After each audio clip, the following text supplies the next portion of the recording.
जी, online students अभी उसके ऊपर लेटर लिखने के बजाय आप लोग चैट में मेरे साथ मेरा आइडिया शेयर करो कि अगर आप अपने बॉस को लेटर लिखे हो इंक्रीज सैलरी के लिए रिक्वेस्ट करने के लिए, तो क्या रीजंस दोगे कि बॉस मेरी सैलरी क्यों बढ़ाएं।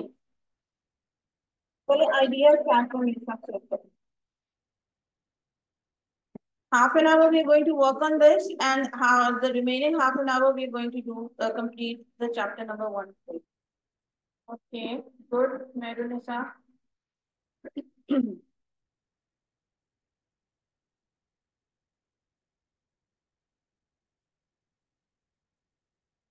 ओके।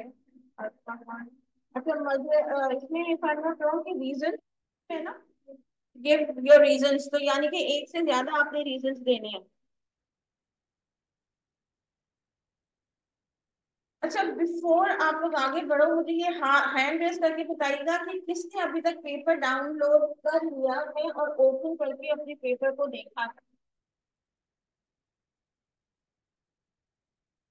कंफ्यूजन इधर से भी तो हो रही है ना कि अभी तक पेपर कोई नहीं समझा। मैंने तो स्क्रीनशॉट्स आप लोगों के साथ शेयर किए थे, उसके बाद मैंने आप लोगों के साथ एक शॉर्ट की वीडियो बनाकर कि किस तरह आपने और कहाँ से डाउनलोड करना है उसको, पासवर्ड वगैरह भी मैंने आप लोगों को दिया था, तो वो अभी तक क्यों नहीं किया।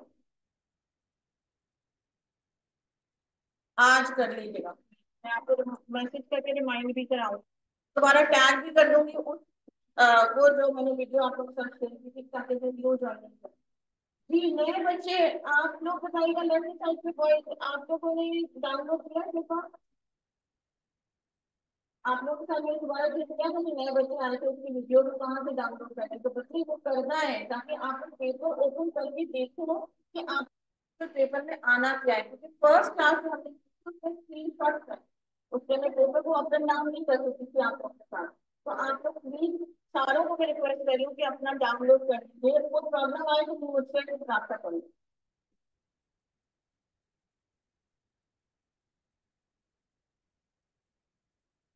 हाँ, वो क्लिक हो रहा था। अच्छा, वो वैसे माइनर सी चीज है, उसको हम जैसे बुक मार्क नहीं होता हमारी बुक्स के अंदर, वो आपका काइंड ऑफ बुक मार्क है। तो अगर हम उस फ्लैट को क्लिक करेंगे तो फ्लैट आपका रेड हो जाएगा, और आप उस क्वेश्चन को स्किप अगर कर रहे हैं कि मैं for example question number two बाद में करूंगा, फिर क्वेश्चन नंबर वन के बाद थ्री पे जम मार दो, तो आप क्वेश्चन नंबर टू के ऊपर उस फ्लैट को, ताकि जब आप वापस अपना डिस्कस करने आएंगे तो आपको क्वेश्चन नंबर टू जो है गेट किया होगा, तो आपको याद आ जाएगा कि ओके मैंने क्वेश्चन स्किप किया था और मैंने ये क्वेश्चन करना है। काइंड ऑफ बुक मार्क है वो आपको, स्टूडेंट्स की सहूलियत के लिए बनाया हुआ, ये ना हो कि स्टूडेंट को लगे कि मैंने क्वेश्चन नंबर टू कर लिया था और पता चले बाद में कि वो हुआ ही नहीं था, तो इसलिए वो रेड फ्लैग होगा, तो आपकी आंख जो है ना वो उधर थोड़ी स्कैन करती है उस चीज को। और रेड फ्लैग वैसे भी एक टर्म है जो डेंजर के लिए यूज होती है। डाउनलोड किया था बट ओपन नहीं हो रहा। अच्छा तस्नीम, आप मुझे ये बताइए, येलो कलर का असेसमेंट का आइकॉन आपका बना था कि नहीं बना था। अगर आप लोग ये असेसमेंट का नाम का फोल्डर येलो कलर का नहीं है तो वो डाउनलोड आपका ओपन, इसका मतलब है कि उस सिस्टम के अंदर आप चाहे 10 दफा भी उसको डाउनलोड कर लोगे तो वो ओपन नहीं होगा। आप लोग जब जिप फाइल को डाउनलोड करते हैं राइट हैंड साइड को क्लिक करके, जैसे वीडियो में मैंने बताया है, उसको एक्सट्रैक्ट क्लियर करना है। असेसमेंट के नाम से आपकी फाइल येलो फोल्डर होना चाहिए, फिर वो क्लिक करके आपकी जो है वो पासवर्ड आप डाल सकोगे उसके अंदर। तस्लीम ये चेक करके मुझे बाद में आप कि आपका असेसमेंट के नाम से जो फोल्डर है वो येलो कलर का है कि नहीं।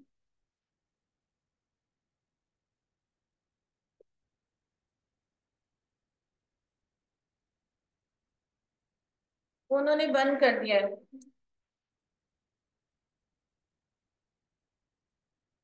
जी मोहम्मद उमैर, कोई क्वेश्चन। जी मैं बेटा आज कर दूंगी दोबारा से वो फायर, वो भी वीडियो जो मैंने बनाई थी और पासवर्ड और लॉगिन डिटेल्स शेयर कर दूंगी।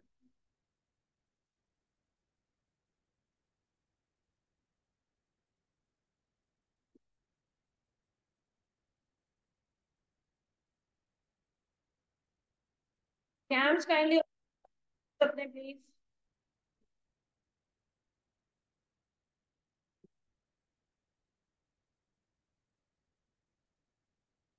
अली शेर, आपका कैम ऑन है, काइंडली स्विच इट ऑफ।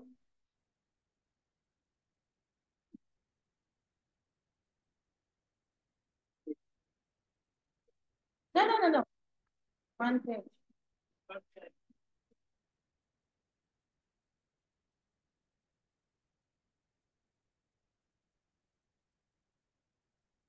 इधर देखिए बच्चों ने कुछ आइडियाज हमारे साथ शेयर किए हैं। First reason inflation, second reason additional responsibilities, third reason consistent performance. सारी नेगेटिव में नहीं ना है, एक पॉजिटिव में भी है। कौन सी वाली पॉजिटिव में है इन तीनों में? कंसिस्टेंट परफॉर्मेंस, यानी कि हम सिर्फ बुराइयां ही ना करेंगे कि इस वजह से सैलरी बढ़ा दो। आपकी परफॉर्मेंस बहुत अच्छी रही है और हो सकता है कि आप ड्यू डिजर्व करते हो और आपकी अभी तक सैलरी इंक्रीज नहीं हुई है, तो उसको भी पॉजिटिव पॉइंट को भी आप इंक्लूड कर सकते हो। एक रीजन मेरा हो सकता है, वजह हो सकती है।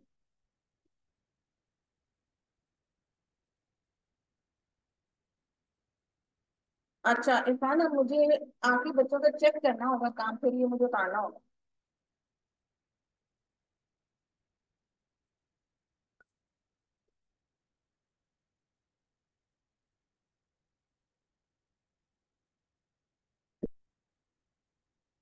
एडिशनल वर्क और रिस्पॉन्सिबिलिटीज इन ऑफिस, यस।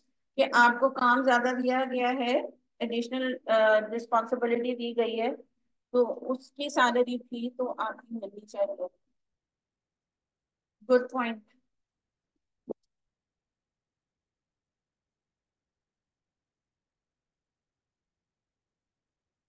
अभी पहले आइडियाज शेयर कर दीजिए, फिर आप लोग लेटर अपने एमएस डॉक्यूमेंट ओपन करके उसमें लिख दीजिए।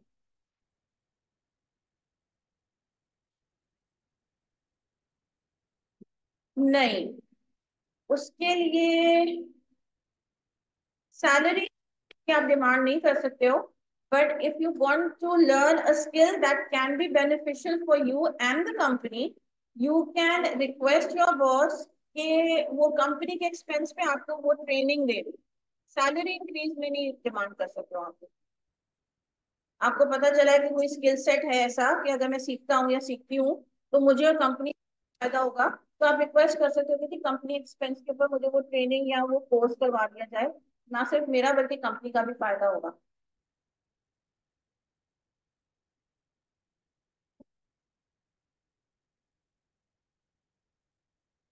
स्टाफ शॉर्टेज की वजह से ओवरवर्क हो रहा है। हाँ, that can be a reason कि आपकी वो, जैसे उन्होंने बताया ईमान ने, कि एडिशनल वर्क या एडिशनल रिस्पॉन्सिबिलिटीज आप पर डाल दी गई हैं। आप अपनी ड्यूटीज के अलावा और रिस्पॉन्सिबिलिटीज को भी परफॉर्म कर रहे हो। Yes, doing someone else's work.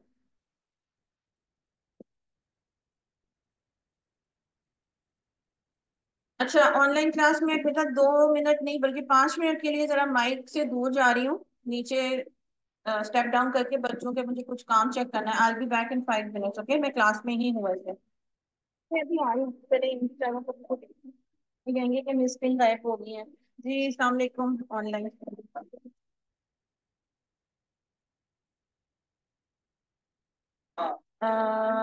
कौन से सैलरी ज्यादा है, सेम स्किल सेट की? यस, मजा, good point. That you came to know कि डिफरेंट कंपनीज के अंदर जो है वो सेम स्किल सेट और पोजीशन की सैलरी ज्यादा है और आपकी कम है, तो that can be one of the reason in a politer way. अच्छा, हम जब सेवन चीज की बात करते हैं जिसमें एक ही आता है आपका कर्टसी का। बिजनेस राइटिंग में चाहे ओरल आप कर रहे हो, जब कम्युनिकेशन की बात हो रही है, चाहे ओरल कर रहे हो चाहे राइटिंग कर रहे हो, आपने पोलाइटनेस और कर्टसी के साथ बात करनी है। ये बिजनेस एथिक्स में वैसे बेसिकली पढ़ाया जाता है कि अखलाकियात जो है ना वो बिजनेस से रिलेटेड, हम मतलब पर्सनल लेवल पे भी आप कहते हैं ना, बड़ों से जमीन से बात करती है ना, कि whatever frustration you have in your heart or in your mind, you can't put it on the table in front of your elders। बड़ों के सामने आप उस तरह नहीं निकाल सकते हो, उन तक बात पहुंचाओगे अपनी, लेकिन जो अंदर खिचड़ी पकड़ी है वो as it is you can put them in front of them. उनको तरीके से अल्फाज का चुनाव करोगे कि अपने मसले को कैसे लेकर मैंने किसी बड़े से घर में बात करनी है। तो सेम इज द केस कि आपके यहाँ जो भी फ्रस्ट्रेशन या जो भी आइडियाज हैं, हमने वो माइंड में रखते हुए ये देखा है कि सामने कौन है। अगर मेरा कोई बॉस है, कोई क्लाइंट है, तो यस, अगर वो ज्यादती पे भी है या वो गलती पे भी है या मैं हक पे भी हूँ, बट मैंने अपने अल्फाजों का चुनाव इस तरह करना है कि वो सामने वाले को डिसरिस्पेक्टफुल का एलिमेंट ना लगे। इखलाकियात से गिरकर या हटकर मैंने कोई बात नहीं करनी है, और तो मुझे पता है कि मैं ज्यादा हक पे हूँ, वो गलती पे है। या नॉर्मल में भी कि जैसे आप आए, कम टू माई ऑफिस, आपका बॉस आपको कह सकता है, आप अपने बॉस को नहीं कह सकते I need you to come. आप ऑर्डर नहीं कर सकते अपने बॉस को या किसी भी सीनियर को या क्लाइंट को भी। चाहे आपका क्लाइंट गलती पर भी है, लेकिन आप उनके साथ वो फ्रस्ट्रेशन अपनी कलीग्स के साथ निकाल लोगे, लेकिन वो फ्रस्ट्रेशन आप अपने क्लाइंट्स के साथ नहीं निकाल सकते, क्योंकि रिसीविंग एंड पर वो हैं, वो आपको पैसे देते हैं और वो अब हैं आपका। तो जो भी आपका अपर हैंड रखता है, तो you need to be extra polite with those people. Although हमारी नीयत नहीं होती है कि हम उनके साथ डिसरिस्पेक्ट करें, लेकिन हमारे लफ्जों का चुनाव कुछ इस तरह हो जाता है कि वो सामने वाले को लगता है, या किसी भी सुनने वाले को या पढ़ने वाले को, कि यार ये तो इसने बदतमीजी से बात की है। और आपके दिल दिमाग में नहीं था कि you want to disrespect that person, लेकिन अल्फाज आपने जो चुने तो आपके जो है वो नेगेटिव में जा रहे थे। अच्छा, इसको साइड पे रखते हैं। पेपर की मैं दोबारा से आप लोगों के साथ थोड़ी सी डिस्कशन करती हूँ।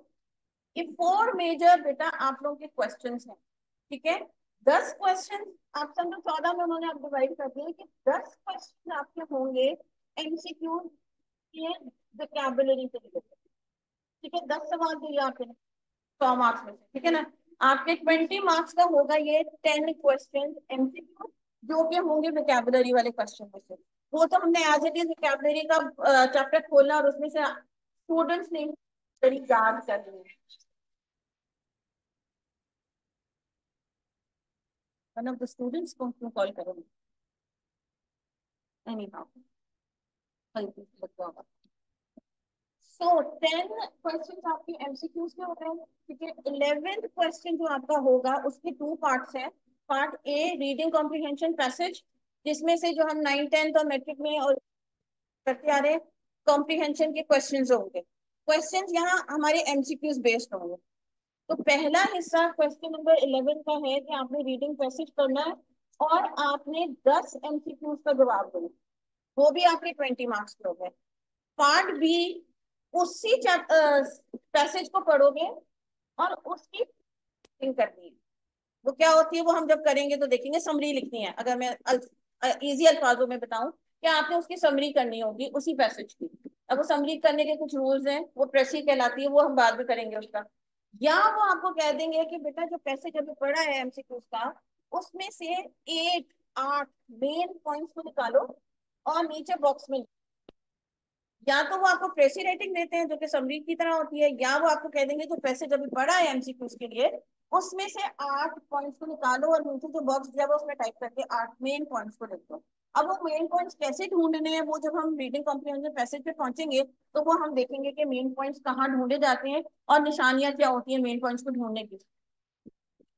ओके, पहला क्वेश्चन आपके 10 क्वेश्चन हो गए एमसीक्यू वोकैबुलरी। 11 क्वेश्चन दो हिस्सों में डिवाइड हो गया आपका कॉम्प्रिहेंशन पैसेज का एमसीक्यू और आपका प्रेसी राइटिंग। अब हम आते हैं 12वें क्वेश्चन के ऊपर, जो कि 12 और 13 क्वेश्चन।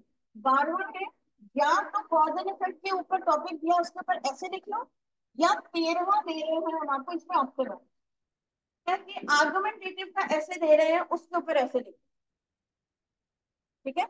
मैं दोबारा बताती हूँ। फर्स्ट 10 क्वेश्चन आपके एमसीक्यूज के होंगे वोकैबुलरी के। 11 आपके दो हिस्सों में डिवाइडेड है, कॉम्प्रिहेंशन पैसेज पढ़ो एमसीक्यूज के जवाब दो, कॉम्प्रिहेंशन पैसेज करो उसकी समरी लिखो। अब 13वां क्वेश्चन आपका, सॉरी 12वां क्वेश्चन ये है कि कॉज एंड इफेक्ट का एक टॉपिक दिया, उसके ऊपर आपने 150 वर्ड का ऐसे लिखना। ये नहीं करना, 13वें क्वेश्चन पे चले जाओ।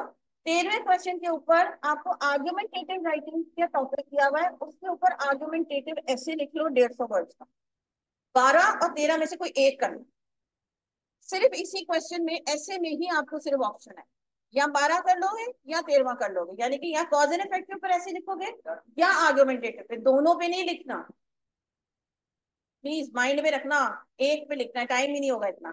फिर लास्ट क्वेश्चन आपका आता है जो 14th नंबर क्वेश्चन है, उसमें आपको लेटर राइटिंग करनी है। या राइटिंग का टॉपिक दे देंगे कि जी ये टॉपिक इसके ऊपर लेटर लिखिए, जैसा भी मैंने आप लोगों के साथ शेयर किया। इसी को चेंज कर दो, अगर मैं लव्स लेटर हटा दूं कि write an email to your boss and ask him to request an increase in salary, तो यही चीज ईमेल में कन्वर्ट हो जाएगी। उसका फॉर्मेट डिफरेंट है, बॉडी मैटर तो वही रहेगा ना, मसला तो वही है कि मेरी तनख्वाह बढ़ा दो, और रीजन आप वही दोगे जो लेटर में दिए थे, वही ईमेल। करेक्ट है, फॉर्मेट बदल जाएगा बस। या वो लेटर का टॉपिक देंगे, या वो ईमेल का टॉपिक देंगे, या वो मेमो का टॉपिक देंगे, या वो मेमो रिपोर्ट का टॉपिक देंगे, या वो सर्कुलर का टॉपिक देंगे। जो हमने इंट्रो वाली क्लास में ये टॉपिक्स को टच किया था स्टार्ट में। तो टॉपिक दे दिया, इनमें से किसी एक पर आपने 150 वर्ड्स का ऐसे लेटर मेमो या वगैरह वगैरह लिखना है, सिर्फ एक। इनमें से कोई ऑप्शन नहीं देते कि या तो लेटर लिख लो या ईमेल लिख लो या ऑप्शन सर्कुलर लिख लो, वो देंगे ही एक। क्लियर है इधर तक? अब इसका एक और ट्विस्ट है कि कभी कभी वो लेटर टॉपिक नहीं देते, जो कि आप लोगों के साथ मैंने उसमें भी शेयर किया है, उसमें पेपर में, कि बना बनाया दे देंगे। अब जैसे फॉर एग्जांपल मैं किसी भी बच्चे का लेटर अभी लूं, और मैं यहाँ आपकी पिक्चर शेयर कर दूं, अब मैं कहूँ कि बेटा ये देखो, या मैं अपना कोई बना के गलत सलत सा मैं कहूँ कि बेटा ये लेटर बना हुआ है, इसमें से वीकनेसेस निकालो। क्या आपको लग रहा है कि एक प्रोफेशनल राइटिंग के अंदर, ऑफिस वर्क के अंदर, बिजनेस राइटिंग में, ये इतने बचगाना पीस ऑफ राइटिंग में आप आइडेंटिफाई करो उस वीकनेस को, कि इस तरीके से बात नहीं करनी चाहिए। जैसे अभी मैं कह रही थी ना, I want you to increase my salary, आप रिक्वेस्ट करो कि अगले बंदे को ऑर्डर नहीं कर सकते हो। तो अगर वो वहां लिखा है, आप कहोगे "भाई, गड़बड़ी नहीं है सेंटेंस के अंदर, लेकिन टोन की गड़बड़ है, कि you are not suppose to write such sentences in a professional writing". तो वो वीकनेसेस हमने निकालनी होगी, जो भी गलतियां होंगी वो हमने एक नीचे बॉक्स में वो गलतियां लिखनी है या वीकनेसेस लिखनी है। रिक्वेस्ट किया जाएगा कि दोबारा आपने उसी लेटर को सही करके लिखें। ये दोनों सवाल 14 नंबर क्वेश्चन में ही आएंगे। या वो आपको टॉपिक दे देते हैं कि इसके ऊपर ईमेल मेमो या लेटर या सर्कुलर लिख दो, या वो आपको बनी बनाई ईमेल दे देंगे, या बना बनाया लेटर दे देंगे, या बनी बनाई मेमो दे देंगे, और कहेंगे कि इसमें से गलतियां निकालना, और दूसरे बॉक्स में इसको दोबारा से रीटाइप कीजिए। ये जो अभी मैंने लास्ट बात बोली कि कम आता है, रेशो की अगर मैं बात करूं, तो ये एनालिसिस वाला जिसमें से गलतियां निकालनी है, ये वाला कम रेशो में आता है। ज्यादातर वो टॉपिक्स ही देते हैं लिखने, कि लेटर लिख दीजिए या मेमो लिख दीजिए या ईमेल लिख दीजिए। एनालिसिस वाला जो क्वेश्चन है वो बहुत कम दे रहे हैं। हार्डली स्टूडेंट्स रहे हैं उनमें से, अभी तक मुझे किसी ने भी फीडबैक नहीं दिया कि उसको एनालिसिस वाला क्वेश्चन आया हो। I am talking about my students, बाकी आई गेट के जितने हजारों स्टूडेंट्स हैं उनका आई डोंट नो, उनको आया हो सकता है। लेकिन मेरे जो स्टूडेंट्स हैं उन्होंने अभी तक कहा कि हमें लेटर की या मेमो का टॉपिक आया जिसके ऊपर हमने लेटर या मेमो लिखा। अब थोड़ा थोड़ा पेपर क्लियर हुआ कि हमने इस इन 14 सवालों में कहीं नहीं पूछा ना राइटिंग प्रोसेस, कि पहला प्रोसेस क्या है, सेकंड क्या है, अभी जो थर्ड हमने करना है वो क्या है, कुछ नहीं ना पूछा उन्होंने। तो इसी तरह ये फर्स्ट वाला जो चैप्टर है, आप समझो कि ये हमारी ट्रेनिंग के लिए है, कि आगे जाके यानी कि चैप्टर नंबर 2 में जब आप लोगों को बताया जाएगा कि जी चैप्टर नंबर 2 में लेटर है, ईमेल है, मेमो है, तो आपको ये पता हमने राइटिंग करनी है अब चैप्टर नंबर 2 में, तो हमने वो चैप्टर नंबर 1 में जो चीजें समझी है कि पहले सोचना है, मिसने टॉपिक दे दिया है या अपना खुद से गूगल से टॉपिक निकाला है, मैंने अचानक नहीं लिखने बैठ जाना, फिर गलतियां होंगी ही होंगी। पहले मैंने सोचना है इसके ऊपर कि मैंने क्या लिखना है, कौन से पॉइंट सही हैं, 5-6 पॉइंट्स बना लिए, 3 पॉइंट्स बना लिए, इनमें से एक में नहीं लिखना क्योंकि नहीं है, यहाँ ये थोड़ा सा रूड लग रहा है, या इस टॉपिक से उतना मिलता जुलता नहीं जितने मेरे ये 2 पॉइंट्स हैं। तो वो जो हम चैप्टर नंबर 1 में कर रहे हैं वो हमने चैप्टर नंबर 2 में जाकर अप्लाई करनी है। इस वजह से थोड़ा सा चैप्टर नंबर 1 आप समझो बोरिंग लग रहा है या जरा सा डिफरेंट लग रहा है कि जो हमने पेपर में नहीं आना तो हम वो क्यों पढ़ रहे हैं, लेकिन इंपॉर्टेंस रखती है वो चीज। ठीक है, अच्छा let me check the time. अभी भी have एक चीज और, आज की जितने भी बच्चों की मैंने चीजें चेक की हैं, इसमें 2 चीजें जो पॉइंट आउट की हैं मैंने अपने माइंड में। एक तो पैराग्राफिंग करने की आदत डालनी है हमने। पैराग्राफिंग का मतलब ये होता है कि अब इतना बड़ा पेज है ना, तो स्टार्ट से लेकर एंड तक बगैर आपने लिखते नहीं जाना, गैप देना है एक एक लाइन का। एक पैराग्राफ लिखोगे, एक लाइन का गैप देंगे, फिर दूसरा पैराग्राफ लिखोगे, फिर एक लाइन का गैप दोगे, फिर तीसरा पैराग्राफ लिखोगे। इसको कहते हैं पैराग्राफिंग करना। तो ये एक चीज अपने माइंड में लेके आओ कि अब जब भी मैंने कोई भी पीस ऑफ राइटिंग करनी है, मैंने इधर से लेकर इधर तक बगैर कोई लाइन छोड़े हुए ना, क्योंकि पढ़ने वाले को एक तो पता नहीं चलता कि आपने पहला आइडिया कौन सा था, आइडिया पहला कहाँ खत्म हुआ, दूसरा आइडिया किधर शुरू हुआ, दूसरा आइडिया की डिटेल्स कहाँ दी आपने, वो जम्बल्ड अप हो जाता है। दो से तीन दफा पढ़ना पड़ेगा तो समझने के लिए। एक तो ये, और दूसरा विजुअली बहुत क्लटर्ड लगता है आंखों को कि इतने सारे अल्फाज हो, फिर किसने देखी मूवी तारे जमीन पे, फिर वो हो जाता है, तो वो नहीं होना चाहिए। और तीसरा, या सबसे पहले ये रिक्वायरमेंट आप समझ लो डिफॉल्ट ये है कि हर पैराग्राफ के बीच में लाइन छुपती ही है। एक पैराग्राफ, ये दूसरी बात मैं ये करने लगी जो इम्पोर्टेंट है, एक पैराग्राफ में हम एक मेन आइडिया की बात करते हैं। अब जैसे अगर हमने ये तीन चीज बच्चे ने रीजन बताए थे ना, अगर उसने बताना है कि मेरी जो ओवरऑल परफॉर्मेंस बहुत अच्छी रही है, तो वो एक पैराग्राफ में अपनी परफॉर्मेंस की बात करेंगे, क्या क्या करते रहे उस परफॉर्मेंस के अंदर, बस वो उसकी डिटेल दोगे। अब उसी परफॉर्मेंस वाले पैराग्राफ के अंदर मैं ये नहीं डाल सकती कि इन्फ्लेशन भी बढ़ गई है, कोई गलत पॉइंट है तो इन्फ्लेशन पैराग्राफ बनेगा।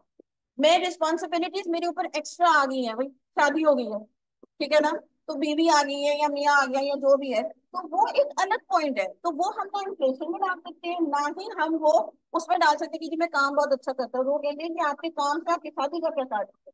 कॉमन सेंस की बात है ना।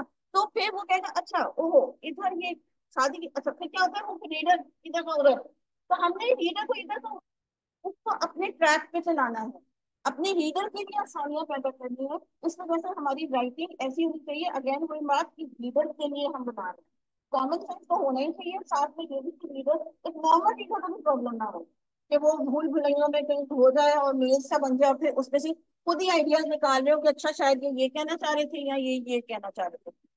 पैराग्राफिंग करनी है, एक पैराग्राफ के अंदर एक मेन आइडिया को डिस्कस करके उसकी सेकेंडरी इंफॉर्मेशन दे दो आप। प्राइमरी इंफॉर्मेशन एक पैराग्राफ में एक ही होती है, ये कीप दैट इन माइंड। एक पैराग्राफ दाल के नाम बना दो, हम हलीम नहीं बनाते, ठीक है, हमने अलग अलग जो है ना वो गोश्त का अलग सालन बनाना है, दाल का अलग बनाना है, तो चावलों का अलग बनाना है, मिक्स देम ऑल, ये माइंड में रखिएगा, ठीक है।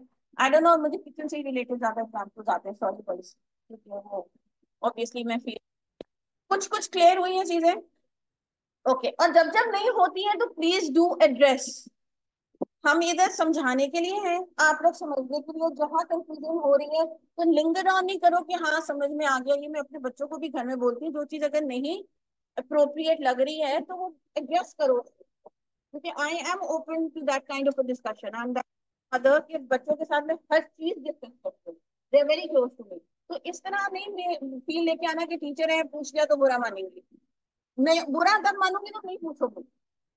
तो इसलिए मैं बार बार क्वेश्चन कर रही होती हूँ कि कोई चीज नहीं समझ में आई है तो मुझे बताओ, तो I am open to discussion, कोई क्वेश्चन पूछना है तो बाय ऑल मीन पूछे। तो बस एक रिक्वेस्ट है कि मैं फोन नहीं उठाती, तो मुझे फोन नहीं करना, वॉइस नोट चाहे 10-10 मिनट के सेंड, मैं जिस पर चेक करूंगी मैं उस वक्त आपको रिप्लाई कर दूंगी। कॉल नहीं मैं अटेंड करती क्योंकि अननोन नंबर्स की मैं कॉल नहीं अटेंड करती, एक ये रिक्वेस्ट है। बाकी जो कंसर्न है फेस टू फेस करनी है, मुझसे टाइम एक्सपेक्ट चाहिए, नीचे जाके हम कहीं मीटिंग करके बातचीत कर सकते हैं, फोन के ऊपर करनी अवेलेबल। ओके जी, ऑनलाइन स्टूडेंट्स कुछ कुछ बातें समझ में आ रही है। तो अब मैं नेक्स्ट जो भी पीस ऑफ राइटिंग हम करेंगे ईद के बाद, अब तो उसमें ऑब्वियसली मैं एकदम नहीं कहूंगी कि आपको परफेक्ट हो जाओ, मगर ये थोड़ी दो बातें याद रखना माइंड में कि पैराग्राफिंग करनी है और एक पैराग्राफ एक आइडिया डालना है, माइंड में रखो। अगर गड़बड़ हो जाती है कोई बात नहीं, दूसरे तीसरे चौथे दिन पे हम बेहतर होते चले जाएंगे। I am not expecting Eid के फौरन बाद ही सारा कुछ ही ठीक हो जाए, लेकिन दो पॉइंट को माइंड में अभी हमने इनिशियली पॉइंट्स माइंड में रखना है कि एक पैराग्राफ में एक आइडिया और हर पैराग्राफ के बीच में आपने लाइन छोड़नी है। और तीसरी चीज जो आइडिया मांगता है, सारा कुछ लेफ्ट हैंड साइड से लिखना है। ये आदत को इसके बाद से ही डालिए कि everything should be written from the left hand side. हम तो बीच की लेफ्ट हैंड साइड की जगह पैराग्राफ स्टार्ट करते हैं, वो नहीं करते, सब कुछ लेफ्ट साइड, जहाँ से डियर आ रहे हैं वहीं से जो है ना वो आएगी, वहीं से I am writing this letter आएगा, वहीं पे रिगार्ड आएगा, उधर ही साइन आएगा, उधर ही नाम आएगा, सब कुछ एक ही लेफ्ट साइड की मार्जिन। ये तो जो भी हमारा नेक्स्ट वर्किंग डे होगा इसके बाद उससे एक्सपेक्टेड होगा ये कि ये आदत बहुत ज्यादा जरूरी है, क्योंकि हमें अपना इंटरमीडिएट से रिलेटेड आदत है कि हम थोड़ी सी जगह छोड़कर लिखते हैं, तो वो हमने अपने यहाँ पे प्रैक्टिस करो, तो हैंड रिटन भी करो, कट कर लो दोबारा से नीचे, कोई बात नहीं। तो मुझे नजर नहीं आ रहा, मेरी आंखें नीचे पड़ी हुई।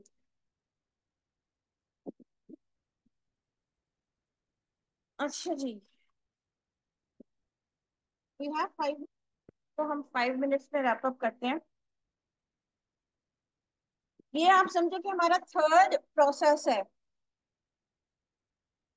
थर्ड स्टेप है प्रोसेस का, जिसमें हम रीचेक करते हैं अपने काम को। इसमें आपने दो टर्म्स माइंड में रखनी है, आसानी हो जाएगी रीचेक करने, लाजमी नहीं है। ठीक है, आर, ये टर्म्स ना याद करने में जरा आसानी हो जाएगी, जब हम अपने काम को रीचेक कर रहे होंगे। ए से क्या बनता है? एड। अब हमने अपना रफ ड्राफ्ट बना लिया, अब हम फाइनल ड्राफ्ट की तरफ जा रहे हैं, ये किसी को प्रेजेंट करना है। अब उसमें मैं रीचेक कर रही हूँ अपने काम को, हम करते हैं ना गलतियां, हम इसको दिखाने से पहले असाइनमेंट चेक करा लें, फुल स्टॉप है कि कैपिटलाइजेशन है कि नहीं है। तो अब ऐड का मतलब ये कि मैंने ये चेक करना है कि मैंने अपने काम में कोई चीज ऐड तो नहीं करनी, जो मैंने प्लानिंग में डाली थी, आउटलाइन में डाली थी, लेकिन रफ ड्राफ्ट बनाते हुए ध्यान कहीं और चला गया, कोई चीज रह तो नहीं गई है मेरे से, तो वो मैंने कोई चीज डालनी तो नहीं है। क्रॉस कर दो, क्या आप कहोगे नहीं नहीं सारा कुछ मैंने, सारा कुछ ऐड कर लिया। आपने ऐड को टिक कर दिया क्योंकि मुझे कोई और उसके अंदर चीज नहीं डालनी। और अगर कहीं डालनी पड़ रही है तो फिर आप वहीं रुकोगे, अपने उसी रफ ड्राफ्ट के ऊपर दोबारा से टाइपिंग शुरू करोगे, कौन सी चीज मिस हो गई थी वो आप डाल दोगे। सेकेंड इज रिमूव, इसका उल्टा, कोई चीज जो मेरी प्लानिंग में नहीं थी वो तो नहीं डल गई, फिर से कहीं का कहीं पहुंच गया हूँ, अब जब मैंने पढ़ा है तो नंबर ऑफ वर्ड भी ज्यादा हो गए, और ये इररेलेवेंट चीज लग रही है, या ये कुछ एक्सप्रेशन रूड लग रहा है, कोई चीज मुझे निकालनी तो नहीं है, रिमूव मतलब कोई चीज डिलीट तो नहीं करनी है। तो वो भी हम देखेंगे कि हाँ सर्टेन चीजें मुझे निकालनी पड़नी है, और अगर नहीं निकालनी पड़ी तो उसको भी टिक कर दोगे कि ओके ये भी डन है, कोई ना ऐड करना है ना ही कोई चीज मैंने रिमूव करनी है। कोई चीज मूव तो नहीं करनी है, कि मैंने सेकंड पैराग्राफ में कोई चीज लिखनी थी, वो पॉइंट मैंने फोर्थ पैराग्राफ में लिख दिया, या मैंने जो स्टार्टिंग में चीज लिखनी थी वो मैंने जो है वो स्टार्टिंग के बजाय उसी पैराग्राफ में, पैराग्राफ नंबर 1 में ही लिखा है, लेकिन स्टार्ट के बजाय मैंने मिडिल पे वो चीज लिखी है। तो मैंने वो पूरा का पूरा चीज स्टार्ट कॉपी करके उसको सिर्फ मूव करना, मैंने यहाँ चश्मा नहीं रखना था, मैंने इधर रखना था, तो आपने इस चीज को मूव करना है, ना ही एक और चश्मा लेके आना है, ना ही चश्मे को रिमूव करना है, आपने सिर्फ उस चीज को मूव कर देना है। एक है लास्ट आपका आर्म्स में सब्स्टिट्यूट, यानी कि रिप्लेस तो नहीं करना। जैसे अभी मैंने आप लोगों को बताया था कि आपके हक पर हो, रिक्वेस्ट कर रहे हो सैलरी की, सर्टेन एक्सप्रेशन आपने बच्चे गलत यूज कर लिए, तो बात कन्वे वही करो कि मसला है आपकी लाइफ के अंदर, रिस्पॉन्सिबिलिटीज बढ़ गई है, लेकिन आपके वर्ड चॉइस गलत है, तो उसको रिप्लेस कर दो, इन्फॉर्मेशन वही रहने दो कि का मसला है, लेकिन आप अब इन्फ्लेशन का गुस्सा आप अपने बॉस पे नहीं उतार सकते, तो उसको तरीके से आप लिखोगे। तो सब्स्टिट्यूट मतलब रिप्लेस करना, कोई लफ्ज हो सकता है, कोई सेंटेंस हो सकता है, कोई एक्सप्रेशन हो सकता है, यानी कि नंबर ऑफ वर्ड्स हो सकते हैं, 2-3 ग्रुप ऑफ वर्ड्स हो सकते हैं, उनको आप सिर्फ रिप्लेस कर दो, यानी सब्स्टिट्यूट कर दो। क्लियर है यहाँ पे? ये चीजें हमने अपने रिवीजन में या रीचेक में चेक करनी है। फिर आता है आपका कप, कि कैपिटलाइजेशन है कि नहीं। कैपिटलाइजेशन सिर्फ first word of the sentence and pronoun नहीं होता, सॉरी प्रॉपर नाउन नहीं होता। आपके जब वो लिख रहे हो, नेम्स ऑफ द मंथ्स लिख रहे हो, नेम्स ऑफ द डेज लिख रहे हो, तो भी आपकी कैपिटलाइजेशन होती है, चाहे मंडे सेंटेंस के मिडिल में लिख रहे हो तो भी एम से होगा, माइंड में रखिएगा, ठीक है।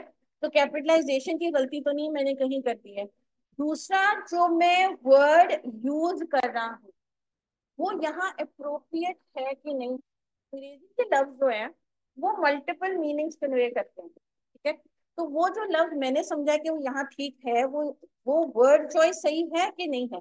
यहाँ मैंने नाउन लगाना था, इधर मैंने कोई एडजेक्टिव तो नहीं लगा दिया, जैसे इन्फॉर्म लगाना था तो मैंने यहाँ इन्फॉर्मिंग तो नहीं लगा दिया, फजूल में आईएनजी तो नहीं लगा दिया, मैं कंटिन्यूस टेंस की बात ही नहीं कर रहा तो मैंने आईएनजी क्यों लगा दिया।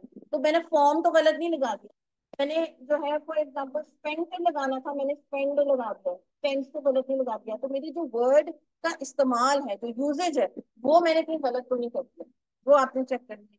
पंक्चुएशन चेक करनी है, एक फुल स्टॉप के भी बेटा वो लोग देखते हैं उसको गौर से, ठीक है। तो वो माइंडसेट के साथ आप लोगों ने पेपर बिल्कुल नहीं देना कि जो हमारा माइंडसेट है कि जी बोर्ड के एग्जाम में ऐसी वैसी चेकिंग होती है, तो वो अच्छी वाली चेकिंग होगी। यहाँ तो एक फुल स्टॉप और कामा की भी गलती वो निकालेंगे अगर हम चेक करेंगे। तो पंक्चुएशन का हमने माइंड में रखना है कि हमारी पंक्चुएशन सही है कि नहीं है। दूसरा लास्ट की स्पेलिंग चेक हमने अपना करना है कि हमारी स्पेलिंग सही है कि नहीं। यूजेज जो मैंने वर्ड बताया था ना उसके अंदर आपको आ जाता है। जैसे मैंने कहा सेंट लिखना था तो सेंड तो नहीं लिख दिया, कि टेंस गलत तो नहीं कर दिया। तो यूजेज में आपका ग्रामर जो है वो आ जाता है, शामिल हो जाता है। लास्ट में आपने स्पेलिंग्स चेक करनी है। कुछ कुछ हमें आइडिया होता है कि सर्टेन वर्ड्स की स्पेलिंग हम गलत लिखते ही लिखते हैं, या सर्टेन वर्ड्स की स्पेलिंग हमें याद करने के बाद भी नहीं आती है, ठीक है। वो एक इंडिविजुअली हमें हमारी गलतियां, तो उधर हमने ज्यादा फोकस करना है जब हम अपना ये रिवीजन करें। तो मुझे पता है कि मैं राइटिंग के अंदर डबल टी लगा देता हूँ, तो वहां मैंने चेक करना है। या मुझे एटिकेट्स की स्पेलिंग में गड़बड़ करता हूँ, मैं इंडिविजुअल की स्पेलिंग में मुझसे हमेशा गड़बड़ हो जाती है। ब्यूटीफुली में याद नहीं रहता डबल एल लगाना है कि सिंगल एल लगाना है। तो इंडिविजुअली भी हमें पता होता है, उसको तो ज्यादा ध्यान से चेक करना है। ओवरऑल भी हमने अपनी स्पेलिंग की चेकिंग करनी है कि कहीं गड़बड़ तो नहीं। तो these are the things that we do in revision. अच्छा, एक होती है रिवीजन जो हम खुद कर रहे हैं अपने काम। कभी कभी प्रोफेशनल लेवल के ऊपर आप किसी को दिखा भी सकते हो, आप अपने कलीग को दिखा सकते हो, अम्मी अब्बू को दिखा सकते हो, भाई ने फॉर एग्जाम्पल वो पढ़ाई पढ़ी हुई है, आप उनको दिखा सकते हो कि ये चीज मैंने सही लिखी है कि नहीं लिखी है। पर्सनली अगर आप कोई डॉक्यूमेंट बना रहे हो, लॉ एंड ऑर्डर की को बना रहे हो तो लॉयर को दिखा सकते हो, मेडिकल की बना रहे हो तो किसी डॉक्टर को, नर्स को दिखा सकते हो। तो कभी कभी प्रोफेशनल हेल्प भी लेनी पड़ती है, और कभी कभी आप इंडिविजुअल लेवल के ऊपर भी अपना काम को रिचेक कर सकते हो। तो और अब तो आजकल सॉफ्टवेयर भी आ गए हैं जिसमें आप अपने काम को कॉपी पेस्ट करते हो, तो वो आपकी गलतियां निकाल के आपको बता देते हैं। तो वो that can also be check your work. तो ये मल्टीपल तरीके हैं जिनसे आप अपने काम को रीचेक कर सकते हो। ओके, इसी पर हम एंड करते हैं।